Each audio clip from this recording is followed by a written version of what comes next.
Nina Turner went on CNN. Now, if you don't remember, it's Nina Turner. She's a race baiting coward usually. But here, give it to her here. But something got in her. I know what got in her. She got kicked out of office, and now she's talking to these jerk offs. Yeah. So she probably doesn't have to do that fake shit you have to do to try to get in with so the I guess squad. she's done. She was on the wrong side of forced to vote. She protects politicians. She lied about healthcare activists, and she called them racists. But here so that's why I think she gets invited on CNN. So that's why she's welcome on CNN. And not anymore. So here now, watch though. Great job, Nina Turner. Also. So here she is. But here, tip of the hat, she's doing a good job here. After she did that. Oh, by the way, you know what? Didn't her husband run her campaign? Like her husband created a consulting firm, so that all the money in the campaign went to her husband. That's quite a. Anyway, it's like the recording industry. It's politics, like, and they call Trump the scruples. Yeah, they call Trump corrupt. Anyway, here we go. And they are, in fact, suffering. And I am young enough to remember, colleagues, when Congresswoman Rashida Tlaib and also Congresswoman Cori Bush called for a ceasefire very early on. They were called abhorrent. Now, fast forward to all of these bodies laying in the wake and people who are living through this every single day. So by the way, there's also been slaughter in Israel. I was going to say. So there's a lot of pain on both sides. No, I'm not. So I don't know if you heard what Anderson Cooper just did. She's talking about the genocide that's happening in front of everyone's eyes. And Anderson Cooper just did what they castigated Donald Trump for doing. He said there's things happening on both sides. He can't let someone, Mr. Concern Troll, Anderson Cooper, cannot let concern for Palestinians go unrebutted. By the way, there's also been slaughter in Israel. I was going to say. So there's a lot of pain on both sides. No, I'm not. Jesus, I can't. Did you catch the panic of Anderson Cooper when someone told the truth about what's happening in Gaza on his show? He panicked. Said violence on both sides? Mm-hmm. Hey, I'm no Morning Joe and Mika Belushi, but I do believe that's called both siderisms. And it's a crime. Goddamn right it is. That's a crime. So that's Anderson Vanderbilt Cooper. Vanderbilt Cooper? Lecturing people who have relevant facts on his show. And he's telling Nina Turner that she must conjure some magical catch-all straw man answer to the problem, that he doesn't need lecturing. Here we go. Let's listen to it. I'm not a lecture on the problem. He doesn't need a lecture. No.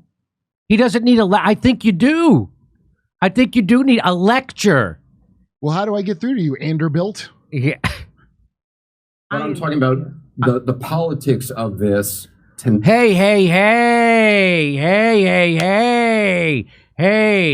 Let's just put a pin on this genocide talk. And let's talk about the real thing people want to talk about, the politics of it. Hey. Remember the Breaking Bad thing where I said Lydia had the blindfold? She said, I don't want to see the body. And the Nazi holds her hand. That's what he's doing. Yeah, Vanderbilt Cooper. And that's what he's doing.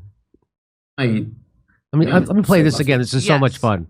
Here we go. And they are, in fact, suffering. And I am young enough to remember, colleagues, when Congresswoman Rashida Tlaib and also Congresswoman Cori Bush called for a ceasefire very early on. They were called abhorrent. Now, fast forward to all of these bodies laying in the wake and people who are living through this every single day. So by the way, there's also been slaughter in Israel. I was going to say. There's also been slaughter in Israel, Kurt. There's also been slaughter. And that's besides what the Israeli helicopters did to their own people. Yeah. He's talking besides that. Yeah, no. I mean, it's really, that's not really, it's here nor there. I mean, I was about to say, come on. Easy. She goes, I'm young enough to remember. Was that a dig at Biden? I don't know what that is. There's a lot of pain on both sides. No, I'm not. I'm not lecture on the problem, but I'm talking about the politics of this tonight. What to you would be a victory, as somebody was calling for this uncommitted vote? What to you would be a victory tonight to get that message across? I'm not denying that pain. All I'm saying that at a certain point after October the 7th, it becomes clear. I mean, you have a right-wing prime minister. Right. We don't need to who debate has said, the issue. but you understand what I'm saying? I'm not denying anybody's pain. What I am saying is that this president and our country has the power to say to Netanyahu, we need a permanent ceasefire. The only time Within hostages, reason, though, if I can push back here, wait, one more point. The only time hostages were released is when we had that brief ceasefire. That is another reason why we need a. And unfortunately, first of all, could those people interrupt her more? No kidding. And They better. What that proves is that Israel can't afford to have another ceasefire where the hostages get released, or else they're going to lose their own last bargaining chip for slaughtering the Gazans en masse. So if they did get rid of those hostages, then they would have no reason to keep doing what they're doing. But they're still and that's why they don't want those hostages released. Yeah. They've said it openly, by the way. And just, I don't know if anybody here's a historian, but traditionally, when you have a conflict going on and there's one or more people setting themselves on fire in protest, it's a mild indicator things aren't going that well. Yeah. So it's like if the Israelis lose those hostages that got the Hamas is holding, that'd be like the Democrats losing Donald Trump. Like that, then you'd have no reason to vote for Donald Trump. I mean, for Joe Biden and the Democrats, there'd be no reason to vote for them because the only thing they can tell you is some guy's worse. That's all they have. Did you appreciate when she was on split screen with Anderson Cooper? It was like the ultimate battle of black woman versus albino. I did appreciate that. The guy's skin matches his hair. Jesus. I think Anderson Van Cooper's best journalistic work has always been on New Year's Eve when he's drunk. That's the real him. As long as he's with Kathy Griffin. I like Kathy Griffin sexually harassing him and him going, eee. These I can't get over this. Let's hear it one more time. And they are in fact suffering. And I am young enough to remember, colleagues, when Congresswoman Rashida Tlaib and also Congresswoman Cori Bush called for a ceasefire very early on. They were called abhorrent. Now, fast forward to all of these bodies laying in the wake and people who are living through this every single day. So I do. She said bodies piling up. Bodies in the wake. It's amazing. People get the wrong idea. Look, this is about politics, which apparently are completely unconnected to piles of bodies in the street. Yes, completely unconnected. This is a separate topic. Politics, not the actual people dying. That's like, come on.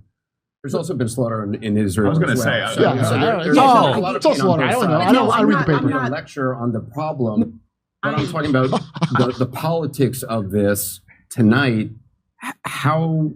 What to you would be a victory, as somebody was calling for this uncommitted vote, what to you would be a victory tonight to get that message across? I'm not denying that pain.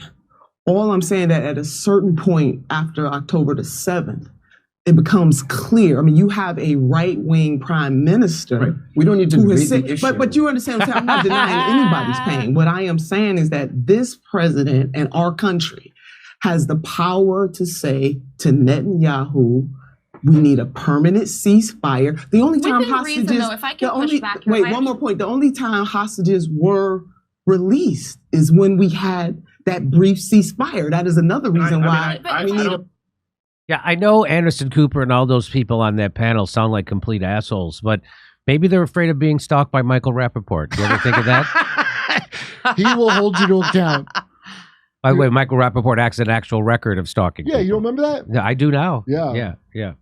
Okay. I forgave him for that a long time ago. Me too. I forgive him. Great job, Anderson Cooper. So those are the people that the shit libs think are good people. People like Anderson Cooper, Joe Biden. These are the people they're voting for. I think all the rest of the people, they just have that in their head, like he's in the crowd, and then they also don't. Because I always think about your friend telling you that he's enjoying seeing Putin getting his ass kicked all over Europe. Because what's so fascinating is you literally have not seen any of that all over Europe. So what you're telling me is you don't watch the news. Why do you even have this information to tell me? Hey, come see us live on tour in Los Angeles, Palm Springs, Stockholm, Amsterdam, Rotterdam, Berlin, Copenhagen, Oslo, Stroudsburg, Pennsylvania, Cortland, New York, Oakmont, Pennsylvania, right outside Pittsburgh, El Paso, and San Antonio, Texas. Go to jimmydore.com for a link for all those tickets.